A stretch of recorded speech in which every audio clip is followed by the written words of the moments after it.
Hey everybody, Big Rick here from Comic Wow with Chris from Calliope Games. He has yet another amazing game to show us. Let's get right into it. Fantastic. This is Menu Masters by Zach and Jordan Wiseman. Yes, it's all about food. Yes.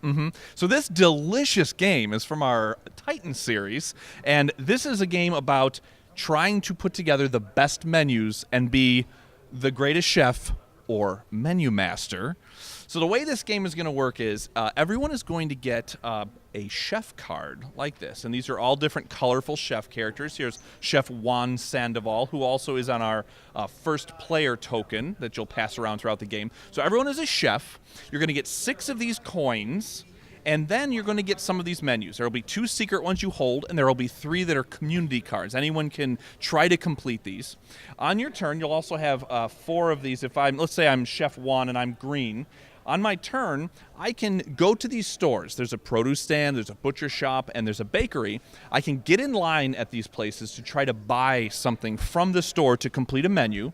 If I get in line and another player goes, they would get in line behind me or underneath me. Then maybe another player goes and they get in line underneath. Now, what's happening here is this is a very popular bakery. Maybe the next player goes and they say, well, you know what? I want to take all the money these people are going to spend here. I'm going to put my pawn here and I'm going to own this shop. Once they do that, they can't line up here, but they're now going to own this shop. Now, this is happening at all of these different places. People are putting their pawns down, taking turns, getting in line and owning shops. Once it comes time, everyone has put all their pawns out. It's time to buy the things you want.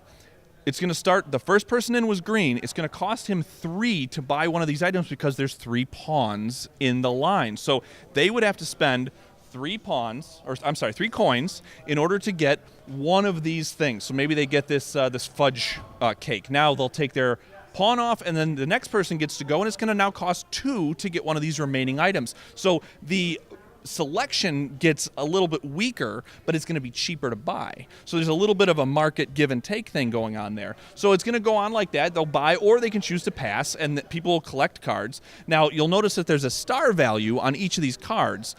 The menus themselves don't have any value to begin with. This is just showing the ingredients, the items that you need in order to complete this. So if I get this steak card throughout my turn, and maybe I get these 2-star tomatoes, I can complete a menu like this that's got tomatoes and steak, and it's going to be the 2 stars plus the 4 stars from the steak on this card. That's a 6-star menu. The game goes until someone completes their 3rd menu, and then you count up the stars everyone has in their completed menus, and whoever has the most stars wins. So you might end the game by completing your 3rd menu, but if someone has more stars, they would actually win the game, even though you were the one who ended it. So that's what it's all about. Putting your people out, bidding on what you really want, hoping someone doesn't grab that thing that you want. You're limited in how many coins you have. So sometimes you've got to take that turn and own a shop so that you'll get all the coins that were spent there so you can help yourself out on the next turn. So there's kind of some cutthroat. I'm going to get in there. I'm going to drive the price up on stuff because I don't want him to get that pork that he wants. And that's what the game is all about. It makes you hungry because it's got this great art and everything, but you're also really just trying to undercut the competition. It's a lot of fun. I love it. Now, as far as the different chefs that you could play, do they have special abilities or that come into the game, or? No special abilities. They each have a wonderful backstory that tells you about their culture, but they function the same way. So really it just comes down to color and what they're all about. I would like to say this. These are prototype pieces that we're working with right here. The final version of this game is going to have actual chef cap like this. Nice. Different color, just like these, but they will stack. They're stacking chef caps.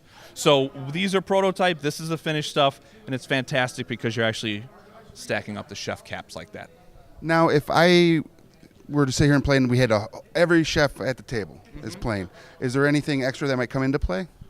There just happens to be. So when you're playing with lots of players, in order to make sure that everyone can get their pawns out and try to get what they need, there's going to be this bonus board, this supermarket. This will go at the end here, and you will get 1 card from each of the other markets in these. So you'll have 3 different ones, and people can still put their pawns here to buy, and they can own this as well. So that expands it a little bit, gives people a little bit more options when you're playing with a higher player count. That's for 4 or 5 or 6 chefs. You'll use this supermarket. Well, thank you, Chris. And there you have it. We have Menu Masters by Calliope Games. You get it at your local game store, and I'll see you there.